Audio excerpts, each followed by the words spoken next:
Bienvenue à tous. Alors, un petit mot peut-être sur Assur'Art, simplement pour vous dire qui nous sommes.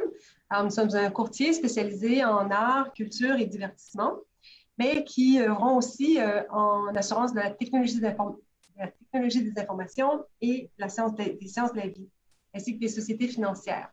Un lien que vous allez voir qui est important. Nous sommes à Assur'Art, nous sommes une équipe d'à peu près 18 personnes. Mes collègues David Mollet et Mireille Poirier ici présents. Mireille est diplômée en histoire de l'art de l'UQAM et David en cinéma de l'Université Concordia. Alors, aujourd'hui, ce que l'on va voir, c'est la notion de la valeur des œuvres d'art. Vous allez voir, c'est une notion qui change selon le type d'art.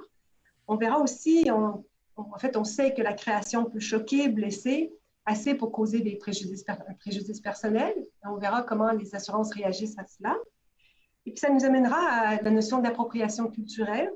Puis, enfin, en dernier lieu, on abordera la diffusion des œuvres et l'impact que ça peut avoir au niveau des assurances. Alors, je vais céder la parole à Mireille, qui va commencer à parler de la valeur des œuvres. Donc, la valeur des œuvres d'art, en fait, c'est une question qui nous revient souvent au niveau des clients. Donc, ce que je vais faire, je vais essayer de l'aborder sous 3 angles différents. Donc, premièrement, selon l'angle des artistes, ensuite, selon l'angle du collectionneur, puis finalement, on va aller voir différentes catégories d'œuvres. Donc, comme on le sait, les objets d'art évoluent avec le temps. C'est plus juste de la peinture et de la sculpture. Maintenant, on est rendu avec de l'art numérique, de l'art végétal. Donc, on se pose plusieurs questions. Là, on va vous montrer comment les assurances abordent la question au niveau de pertes financières. Donc, au niveau des artistes débutants, souvent, lorsque les artistes sortent de l'université, ils n'ont pas nécessairement beaucoup d'expérience au niveau du marché de l'art. Donc, la valeur des œuvres n'est pas encore établie. Au niveau de l'assurance, la manière que ça fonctionne, on va payer pour les matériaux. Et puis, c'est avec le temps qu'on va savoir un peu plus quelle est la valeur des objets d'art. Donc, ce qu'on fait, c'est qu'on demande aux artistes de conserver ce qu'on appelle un registre des ventes qui va venir les aider à prouver la valeur de leurs œuvres. Donc, avec le temps, le registre des ventes va pouvoir les aider à prouver la valeur de leurs œuvres. Puis aussi, ça peut mener là, à ce qu'on appelle la fameuse cote par pouce carré, qui est souvent établie au niveau des artistes qui sont plus connus ou plus établis. Ensuite, pour les artistes qui sont représentés en galerie, bien là, à ce moment-là, tout dépend de leur contrat de consignation avec les galeristes. Donc, tout ça est établi là, selon les ententes et même les contrats d'exposition qu'ils pourraient avoir avec des musées ou des centres d'artistes autogérés. Au niveau des collectionneurs, tout dépend de l'âge de la collection, l'âge des œuvres. Donc, pour commencer, on demande toujours aux collectionneurs de conserver leurs factures. C'est un document qui est très important au niveau de prouver la valeur des objets d'art. Ensuite, ben là, plus ça va, on va demander aux collectionneurs de demander à un évaluateur une évaluation tous les 3 à 5 ans. Donc, cette étape-là, ça peut être fait auprès d'un évaluateur professionnel, dépendamment si la collection, les œuvres datent de 100 ans, 300 ans. Donc, tout ça va dépendre. Si on parle plutôt d'une collection d'art contemporain, souvent, les galeries sont encore ouvertes. Donc, à ce moment-là, vous pouvez simplement envoyer un courriel au galeriste qui vous l'a vendu, puis lui va pouvoir vous confirmer la valeur marchande des objets d'art s'il représente toujours l'artiste, ce qui est très important. Ce qui est intéressant, c'est qu'en conservant ces documents-là, vous allez pouvoir garder une traçabilité des œuvres et puis aussi garantir là, que l'évaluation est relativement correcte. On demande aussi aux clients, puis là, ça n'a pas nécessairement rapport avec les assurances, mais de conserver les catalogues d'exposition, les correspondances avec l'artiste, donc tout ce qui peut avoir attrait à la traçabilité de l'œuvre, ce qui va venir garantir que l'œuvre est bel et bien authentique et ça va faciliter aussi le travail des évaluateurs et ou des galeristes si jamais là, vous demandez une évaluation auprès de ces gens-là. Maintenant, au niveau des catégories des œuvres, Donc, au niveau de la peinture, au niveau des assurances, on a des nouveaux outils, surtout en ce qui concerne la peinture à l'huile et les sculptures moulage. Donc, il y a des techniques artistiques qui nécessitent un certain nombre de temps pour arriver au résultat final. Je pense entre autres à la peinture à l'huile qui met beaucoup de temps à sécher. Donc, on va travailler par couche. Des fois, ça peut prendre juste 2 mois pour que la couche de fond de l'œuvre puisse sécher puis qu'elle puisse être retravaillée. Donc, les assureurs ont mis en place des grilles de dédommagement selon l'état d'avancement de l'œuvre. Donc, ça ne s'applique pas à tous les médiums. Il faut que ce soit approuvé par l'assureur, mais maintenant, c'est possible de se faire dédommager selon l'état d'avancement de l'œuvre. Je pense entre autres aux gens qui font de la sculpture, qui utilisent la technique du moulage ou des maquettes. Plusieurs sculpteurs ne vont pas terminer la sculpture tout de suite. Donc, ce qu'ils vont faire, ils vont garder une maquette ou un moule. Et puis ensuite, une fois que l'œuvre est commandée par le collectionneur ou un musée, ils vont peut-être s'entendre sur un médium différent. Donc, ça pourrait être du plâtre, ça pourrait être du bronze. S'ils sont en moyen, ça pourrait être en or. Donc, à ce moment-là, nous, ce qu'on va faire, on va assurer la valeur du moule et de la maquette jusqu'à ce qu'elle soit terminée. À ce moment-là où elle est terminée, là, on va payer selon la valeur de vente de l'objet d'art. Ensuite, il y a les photos. Les photos aussi, ça fonctionne un peu comme les sculptures. Donc, souvent, les photos ne sont pas imprimées immédiatement. Les artistes vont conserver les pellicules, les fichiers. Maintenant avec le numérique. Et puis, vont déterminer s'ils en impriment 5, une édition de 5, une édition de 3. Et donc ça peut influencer beaucoup parce que premièrement, si on a une œuvre qui est imprimée, qui est endommagée, à ce moment-là, l'assureur va probablement juste payer pour la réimpression. Encore une fois, ça prend l'autorisation de l'artiste. Il y a des artistes qui refusent de faire des réimpressions, donc ils les impriment une fois, une édition de 5 et il n'y a pas de retour en arrière, alors qu'il y en a d'autres qui vont accepter que si l'œuvre originale est détruite, de réimprimer une deuxième copie. Au niveau de photographie plus commerciale, il y a des assureurs qui vont même offrir, si jamais les pellicules sont perdues ou les fichiers, on va offrir à l'artiste ou au client de reprendre la session photo. Encore là, quand on parle au niveau de l'art, souvent c'est des photographies uniques, des situations uniques. Il y a des gens qui documentent l'évolution de leur corps. Donc, si l'artiste a maintenant 50 ans, il ne pourra pas reprendre la photo, sa propre photo de quand il avait 16 ans. Donc, c'est des outils en fait qu'on a, mais comme vous savez, c'est pas toujours... cette solution-là, en fait, elle n'est pas adaptée à tout. Les types de projets. Ensuite, on a les installations. Donc, les installations, ce qui est vraiment intéressant, c'est que maintenant, les œuvres sont sur fichier. Donc, les fichiers peuvent être reproduits, peuvent être mis en backup, mais avec l'évolution de la technologie, il y a des fichiers qui ne peuvent plus se lire. Donc, je pense par exemple à une œuvre qui aurait été enregistrée peut-être sur une cassette VHS. Aujourd'hui, trouver un lecteur VHS, c'est déjà un peu plus difficile que c'était à l'époque. Ensuite, est-ce que l'artiste a accepté de transférer son œuvre sur un autre médium? Ça aussi, c'est une autre question qui se pose. Donc, au niveau des assurances, dépendamment des assureurs, souvent, ce qu'on fait, c'est on va assurer vraiment au niveau de la valeur marchande. Par contre, si c'est juste un projecteur qui peut être remplacé, à ce moment-là, on va venir payer pour remplacer un projecteur. Ensuite, il faut faire attention, est-ce que le projecteur fait partie de l'œuvre ou c'est quelque chose qui est juste un moyen de diffusion de l'image? Donc, tout dépend. Il y a des œuvres à l'époque qui ont été créées pour être projetées sur des écrans cathodiques qui aujourd'hui ne se font plus ou sont plus difficiles à trouver. Donc, à ce moment-là, on va considérer ça dans la perte. Finalement, ben, il y a les œuvres qui ont des composantes historiques, donc surtout au niveau de l'art conceptuel. Si je prends par exemple un artiste là, qui décide de prendre le stylo de Napoléon qui a été employé pour la signature d'un certain contrat et qui fait partie de l'œuvre, si ce stylo-là disparaît, malheureusement, on vient perdre la signification de l'œuvre. Donc, dans cette même veine, ben là, je vais inviter Colette à aborder la question de l'art conceptuel et de l'art éphémère. Merci Mireille. Donc, au niveau de l'art conceptuel, c'est intéressant parce que qu'est-ce qui vaut quoi? Donc, si on achète une maquette, par exemple, de Sol LeWitt, et que c'est nous-mêmes qui faisons le dessin sur un mur selon ses instructions, qu'est-ce que cela vaut? Est-ce que ça vaut quelque chose pour l'assureur en cas de... Donc, si le mur est abîmé par l'eau ou si ça passe au feu, ou est-ce que l'assureur va indemniser comme si vous étiez un artiste? Est-ce que ça a une valeur?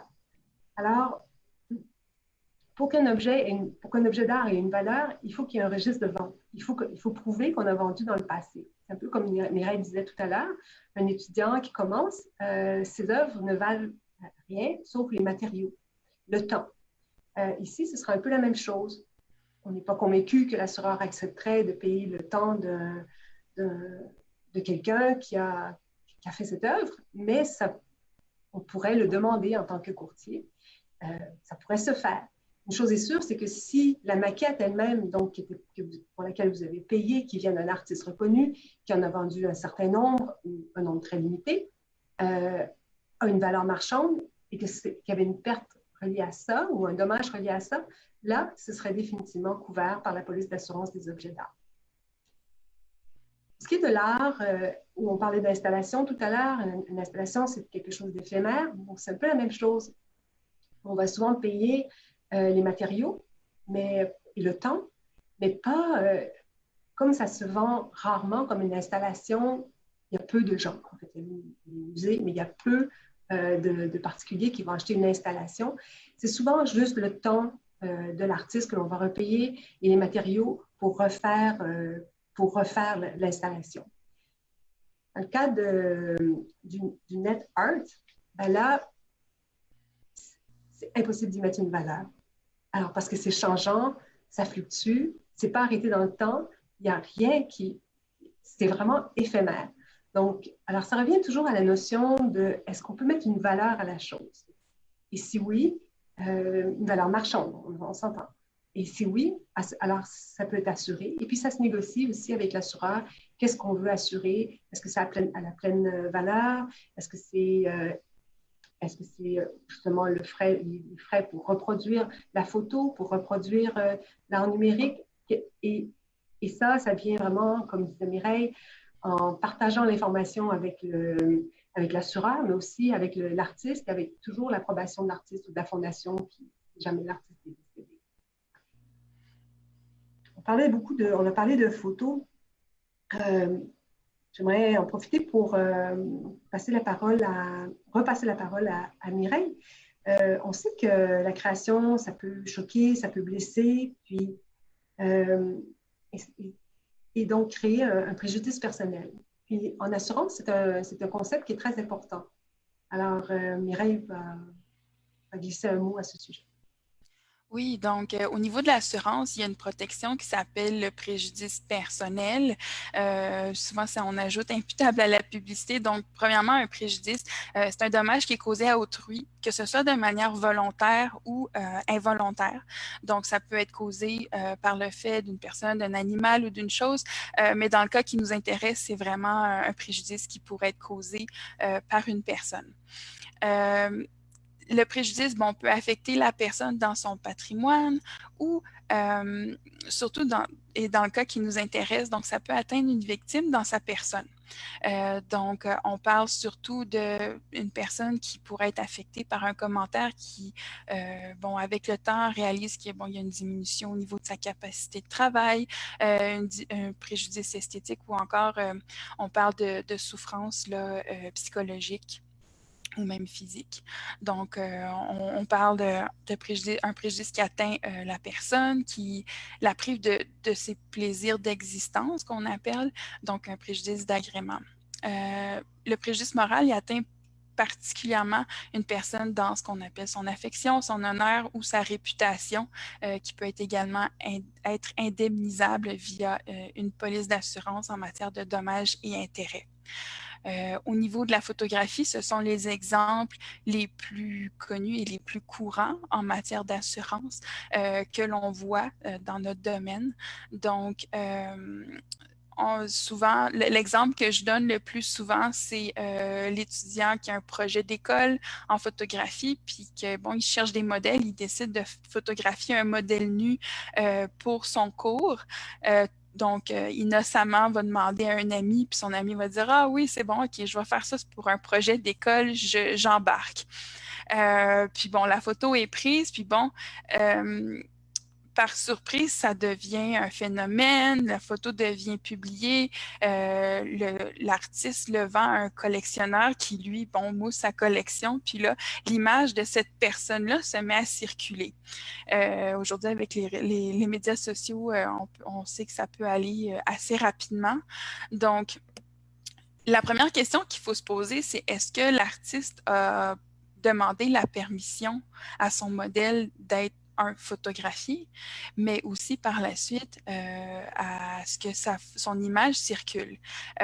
Souvent, les artistes vont poster leur travail sur leur site Internet, donc pour montrer ce qu'ils font, leur capacité, mais peut-être que ce modèle-là qui a fait ça bénévolement n'était pas d'accord avec le fait que son image soit mise sur Internet. C'est pour ça que dès le départ, c'est important de signer un contrat clair par écrit avec cette personne-là, comme quoi elle accepte que l'artiste utilise son image et aussi les conditions d'utilisation de son image. Il y a eu un cas aux États-Unis, c'est un professeur de l'Université Cornell, un professeur en photographie, M. Andrew Moisey, qui a fait un projet au sujet des frat house aux États-Unis. Donc, il a publié ce qu'on appelle un photobook qui s'appelle The American Fraternity et bon, qui montrait les rituels de passage dans les frat house qu'on appelle. Et puis, donc, lui a pris les photos de ces soirées bien arrosées, de gens intoxiqués. Bon, il y avait parfois de la nudité. Le professeur, bon, a admis avoir demandé la permission au gestionnaire de la maison, mais malheureusement, il y a des femmes qui se sont retrouvées dans ce livre-là, dans des positions compromettantes. Il y avait de la nudité et bon, oui, le visage était légèrement brouillé. Par contre, selon le contexte, l'endroit, ces femmes-là pourraient être facilement reconnaissables de par leur père. Et il y a eu beaucoup de critiques à ce niveau-là. Et puis les femmes, là, je ne sais pas où c'est rendu, mais auraient très bien pu décider de poursuivre le photographe, premièrement parce qu'elles n'ont pas donné l'autorisation à être photographiées, puis deuxièmement, n'ont pas donné non plus l'autorisation à ce que leur image soit publiée, surtout dans ce genre de position-là. On s'entend ce type de photo-là par la suite, bon, en étant premièrement publié à titre de livre, ces images-là se retrouvent également sur Internet, pourraient causer préjudice à ces personnes, pas juste à ces femmes-là, mais à ces personnes-là qui ont été photographiées dans le cadre du livre, notamment qui ne sont pas capables de se trouver un emploi parce que l'employeur, à chaque fois qu'il tape son nom, tombe sur cette photo-là, ont droit à des commentaires misogynes ou donc quoi que ce soit. Donc, c'est ce genre de réclamation-là qu'on va venir dans lequel on va venir intervenir. Donc, si jamais, par exemple, l'artiste avait pris tous les moyens nécessaires, à ce moment-là, l'assureur viendrait payer pour ses frais de défense. Et puis, bon, si jamais il y avait un jugement défavorable, ben là, on viendrait probablement payer pour les dommages causés. C'est important de prendre en note que l'artiste doit avoir vraiment pris toutes les précautions nécessaires. Donc, normalement, il aurait dû demander une autorisation écrite de toutes les personnes qui sont parues dans ce fameux livre-là. Un troisième cas qui est un peu plus récent, c'est l'œuvre de Kent Monkman, l'œuvre Hanky Panky. Je ne sais pas s'il y en a qui l'ont vu, donc qui a soulevé les passions.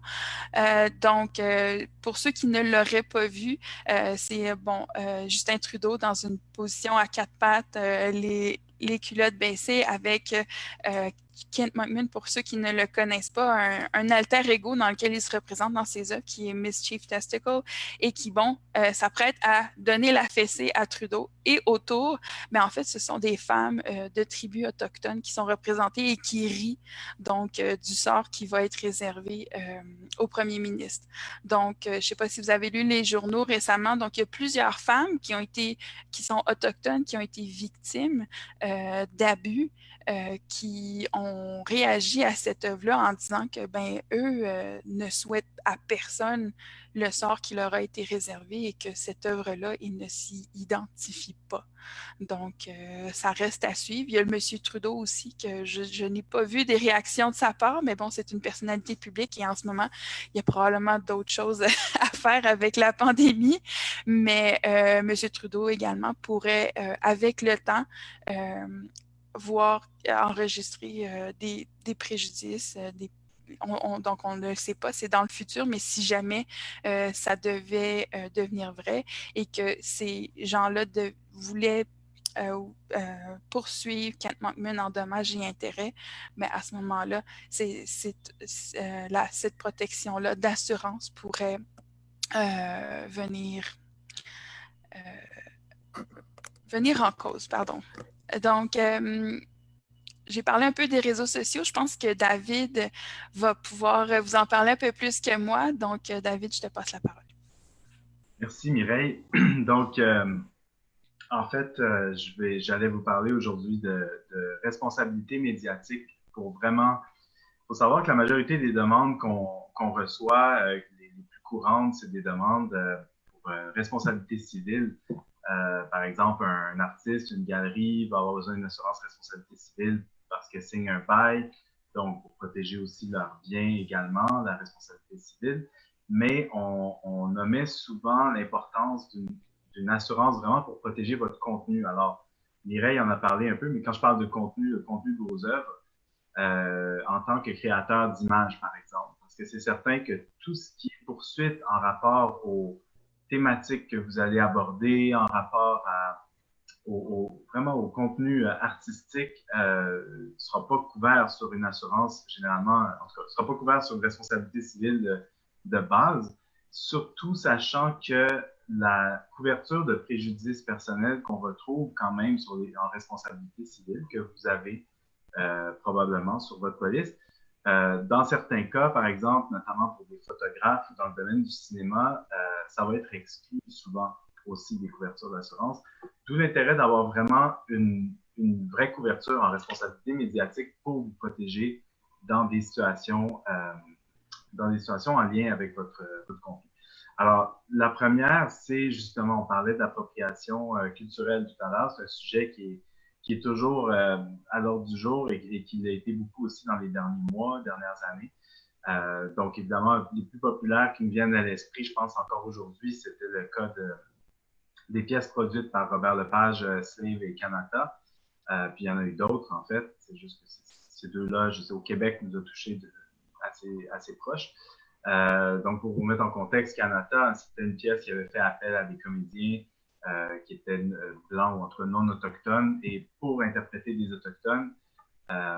Donc, évidemment, on peut remettre en question définitivement les choix du créateur dans une situation comme ça. C'est certain que l'intention était certainement pas de porter préjudice aux Autochtones, disons, mais ils se sont exposés à un très grand risque en prenant cette décision, en fait, artistique. Donc, il y a un cas similaire qui est arrivé aussi avec Slave, l'autre pièce, où on avait des voix de la communauté noire qui reprochaient aux auteurs d'utiliser vraiment leur héritage culturel dans un spectacle conçu par des Blancs pour des Blancs. Donc, ça aussi, ça a été très mal perçu par le public. Donc, tout ça pour dire que une assurance responsabilité médiatique, par exemple, peut venir vous défendre dans des situations comme ça, si jamais le contenu de votre œuvre fait l'objet de controverses et qu'il y a des poursuites en cause.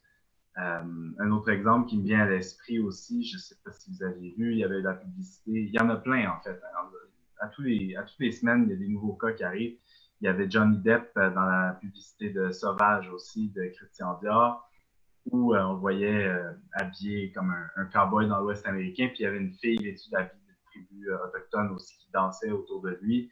Donc, encore une fois, les dirigeants de Dior sont pas c'est pas une compagnie qui est dirigée par des Autochtones, c'est pas, leurs porte-paroles sont pas autochtones, donc ils ont vraiment été pris dans une situation se sont appropriés cette culture, dans le fond, pour leurs produits. Donc, c'est certain que ça, c'est quelque chose qui pourrait être potentiellement couvert sur une assurance responsabilité médiatique et qui sera généralement exclu si vous avez seulement souscrit à cette assurance de base que vous avez retrouvée dans la responsabilité civile et les biens.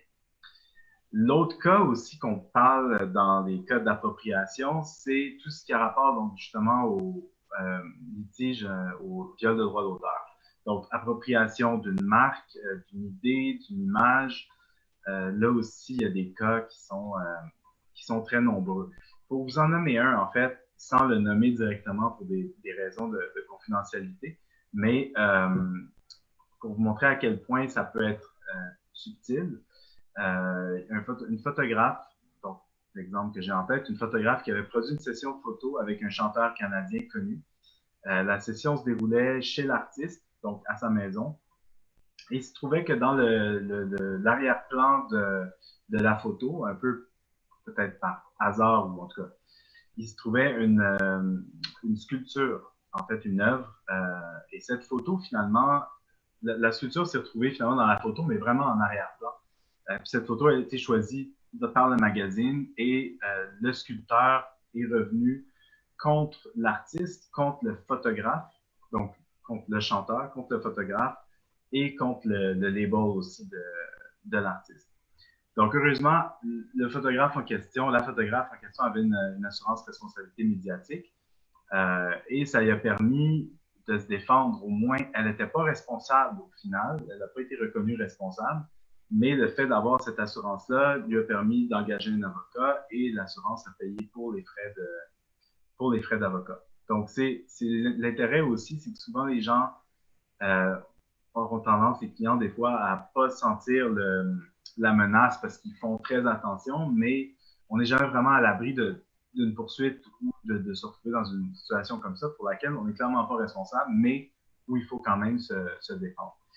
On voit aussi dans les arts médiatiques, donc où on a vraiment la rencontre de plusieurs médias différents, de plus en plus recours à des enregistrements, des extraits, des fois de témoignages, ça peut être des reportages, des extraits musicaux. On va travailler avec plusieurs sources qui ne seront pas toutes originales. Si c'est original, il n'y a aucun problème, évidemment. Il n'y a aucun problème pour le viol de droit d'auteur. Il peut y avoir des problèmes pour l'appropriation culturelle ou pour d'autres litiges, évidemment. Mais c'est certain que c'est vraiment important de vous assurer évidemment d'avoir les droits d'utilisation ou encore d'avoir fait signer une autorisation à vos sujets pour diffusion, comme Mireille le mentionnait tout à l'heure avec les photographes. Il faut aussi considérer peut-être que ceux qui nous regardent, qui sont artistes ici, sont au courant aussi évidemment qu'il ne s'agit pas de nommer uniquement l'artiste au générique ou de crédit photo pour vous aider à vous dégager d'une responsabilité quelconque. Il faut vraiment absolument aviser toujours l'artiste et demander l'autorisation. Même au niveau des images, des pistes audio qui sont libres de droit que vous pouvez trouver en ligne, encore une fois, il faut vraiment faire bien attention au type de licence qui va définir donc vos droits et limites en matière de diffusion. Donc, il y a des licences des fois qui vous donnent donc, ces licences-là ne vous donneront pas évidemment le droit généralement de revendre ces images-là. Ils vont vous donner le droit de les utiliser dans un certain contexte. Il y en a, ça va être seulement pour diffusion web. Il y en a que vous allez payer un supplément pour que ce soit diffusion radio, télévisuelle.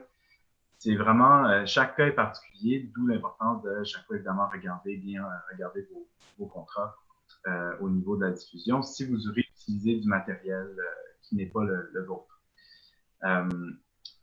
Donc, aussitôt, dans le fond, que dans votre œuvre, vous faites référence directement, voire indirectement à une marque, une personne, une idée, une communauté, dans le fond, vous vous retrouvez face à un risque de poursuite. Donc, on croirait même d'ailleurs que les plus grosses compagnies de ce monde ont d'autres chats à fouetter que d'aller après les plus petits pour voir si ils ont utilisé leur marque pour X raisons, même s'ils ne font pas beaucoup d'argent avec ça. Mais détrompez-vous, en fait, c'est souvent les plus rapides à réagir. Ils ont des façons. Puis aujourd'hui aussi, il faut dire qu'avec les réseaux sociaux, les gens, puis avec les logiciels d'intelligence artificielle aussi, les gens arrivent assez vite à cerner quand on a utilisé leur image, leur marque de quelque manière. Puis plus ils sont gros, généralement, mieux ils sont équipés. Donc, c'est ça, toujours de faire attention à ça. Un exemple qui me vient en tête, qui est vraiment extrême, vous connaissez certainement l'artiste Richard Prince, qui lui avait carrément, en fait, puis il expliquait que quand c'était arrivé, il s'en foutait un petit peu, en fait, du droit d'auteur parce que il se disait, de toute façon, j'ai un toaster puis un lit chez moi, c'est tout, puis j'ai pas, c'est dans le temps avant qu'il devienne évidemment connu, donc il s'en souciait peu. Mais évidemment, là, il avait réutilisé une photo, dans le fond, qui s'appelait Rastafarian Smoking a Joint. Puis dans le fond, tout ce qu'il avait fait, c'est qu'il avait changé le cadrage de l'image, puis il l'avait replacé pour le vendre de cette façon-là. Donc, c'est sûr que l'assurance médiatique, est-ce que c'est vraiment ce que l'assurance médiatique veut couvrir? Probablement non, mais c'est important de faire aussi votre travail, par exemple, en tant que soit en tant que créateur d'images ou diffuseur d'images, de faire le travail en amont, de faire signer des décharges, de faire vos recherches aussi, par exemple, si on parle de support audio, donc musical, de consulter éventuellement peut-être un musicologue, des fois, pour voir si parce que des fois, c'est vraiment, on se laisse inspirer. J'ai un background en musique aussi, je sais ce que c'est. On se laisse inspirer par des images ou des mélodies, des fois, même s'en rendre compte. Puis un musicologue, des fois, est capable d'identifier des choses quand même assez précises qui nous font prendre conscience qu'il faut peut-être modifier un petit peu notre création, justement, pour éviter quand même un peu de se retrouver dans des situations comme ça. Puis avec raison, parce qu'on s'inspire. C'est certain que on est dans un contexte aussi de création où on ne peut pas nécessairement penser à tout ça, mais c'est quand même important de le faire quand même vérifier si c'est pour être sur la place publique un jour, puis qu'on peut s'exposer éventuellement à ça. Puis après ça, donc un assureur, évidemment, pour vous offrir une couverture de la sorte, va regarder un petit peu c'est quoi votre procédé, dans le fond, à l'interne pour vous assurer quand même qu'on limite le risque. Il y a des sujets aussi, évidemment, qui vont être plus difficiles à placer. On s'entend que des sujets à caractère politique, religieux, sexuel, donc c'est toujours un petit peu plus difficile à faire passer, mais il y a quand même des assureurs, des fois, qui vont être prêts à vous couvrir dans des cas de litige ou sur des sujets, des fois même aussi lourds que ça. Donc, évidemment, c'est ça. En art, il y a beaucoup de place à l'interprétation, puis c'est ce qui fait la beauté de la chose, justement. Mais c'est aussi un peu ce qui ouvre la porte, malheureusement, à différents types d'accusations et d'interprétations à tort, souvent, que ce soit au niveau du droit d'auteur, la diffamation ou de l'appropriation culturelle. Donc, on peut avoir le contrôle sur ce qu'on écrit, ce qu'on peint, ce qu'on photographie, mais on n'aura jamais le contrôle sur une poursuite qu'on va recevoir, puis notre obligation de se défendre. Donc, l'avantage, je vous dirais, au Québec, contrairement à l'Ontario, ou même d'autres provinces, ou même d'autres pays dans le monde, c'est que vous pouvez avoir parce qu'évidemment, quand vous allez choisir une assurance médiatique, par exemple, on va vous demander quelle limite vous voulez, donc quelle limite payable. Évidemment, plus elle est élevée, plus c'est cher. Mais vous pouvez avoir une limite des fois aussi basse que 50 000, qui est peut-être dans les limites les plus basses, qui va coûter moins cher, et qui va au moins vous assurer de payer vos frais de défense. Parce qu'au Québec, il n'y a pas de limite payable sur les frais de défense. Ça va être payé de façon illimitée à partir du moment où vous avez la couverture sur votre contrat. Donc, souvent, les gens sont très confiants par rapport à leur contenu. Ils savent qu'ils prennent leurs précautions. Mais ils se disent, si j'ai une poursuite, quand même, là, je pourrais peut-être être embêté. Mais à ce moment-là, prendre une limite plus basse, qui peut correspondre à votre budget peut-être un peu mieux, va être un choix peut-être quand même judicieux, mieux que rien au moins, pour avoir au moins ce qu'il faut pour payer un avocat si jamais vous vous retrouviez pris dans une situation comme ça, comme la photographe que je vous parlais, qui avait quand même fait tout le travail de faire vraiment bien attention, mais qui s'est retrouvée dans un shooting photo à cause d'une sculpture en background qui s'est fait poursuivre en fait pour ça et qui finalement n'était pas responsable. Donc, c'est un petit peu ce que je conseillerais. Puis combien ça coûte, ça c'est souvent la grande question. Évidemment, c'est certain que c'est difficile à dire comme ça. Ça commence souvent à peu près à 500 $ par année pour une couverture de ce type-là. Mais évidemment, l'assureur va analyser un petit peu c'est quoi vos procédés, c'est quoi quels sont vos sujets, votre expérience, tout ça. Donc, voilà, ça fait un petit peu le tour pour la responsabilité médiatique. Donc, je repasse la parole à Colette. Je vois qu'on a une question. Oui. C'est un illustrateur qui demande, avez-vous déjà eu un cas de poursuite pour un illustrateur? Alors, de fait, oui. C'est très intéressant. On a eu un beau dossier. C'est un illustrateur de livres pour enfants. Et puis, quand il a publié, il y avait un petit personnage qui était une femme assez typée, avec des cheveux qui est un peu comme ça. Et puis, alors, le livre est publié.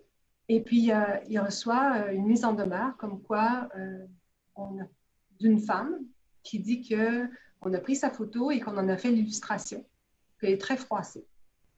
Alors, les assureurs reçoivent ça. De fait, la photo de la dame était très semblable à l'illustration. Alors, les assureurs ont demandé à l'illustrateur comment il avait créé ce personnage. Et puis, heureusement, l'illustrateur avait conservé tous ces croquis depuis le début, puis on pouvait voir l'évolution du personnage jusqu'à la fin, comment il était arrivé à cette image. Et donc, il a pu prouver que non, il n'était pas parti d'une photo, mais bien d'idées, et que c'est tout un concours de circonstances qui fait que cette dame, ce personnage ressemblait à cette dame. Alors, il n'a pas eu à indemniser la personne. La Cour a dit qu'il n'était pas coupable, mais par contre, ça a quand même coûté 30 000 $ de frais d'avocat et ce que l'assureur a payé. Oui, effectivement. Donc, c'est très souvent d'ailleurs les frais de défense qui sont mis en cause dans ces situations-là parce que souvent on se rend compte qu'il y a eu un procédé très honnête derrière aussi. Que c'était pas une question de malhonnêteté ou de plagiat, mais que quand même, il y a eu un malentendu qui a dû être réglé en cours et donc les frais de défense au moins n'ont pas été aux frais du client, évidemment. C'est d'autres questions? Quelques minutes.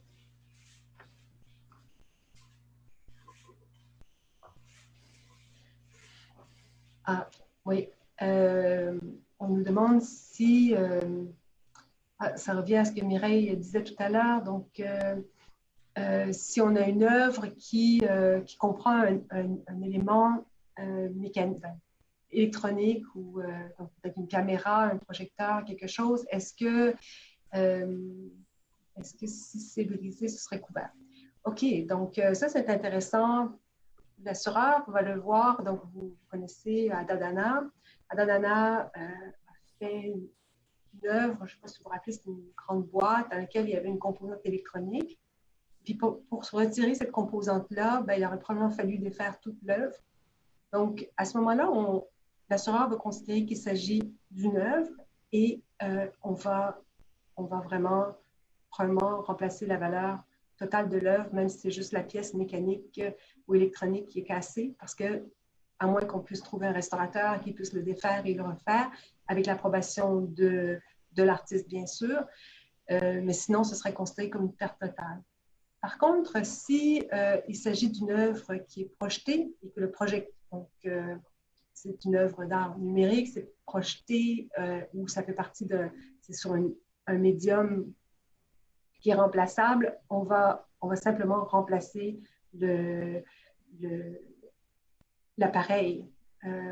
Donc, chez Bureau en gros ou autre, là où on peut acheter ça, au prix que coûte l'appareil. Donc, ça n'a pas de valeur artistique comme telle.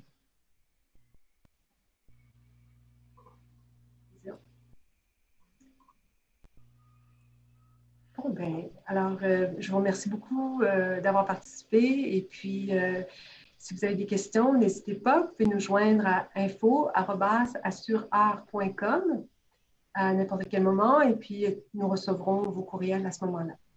Alors, merci et bonne soirée. Merci.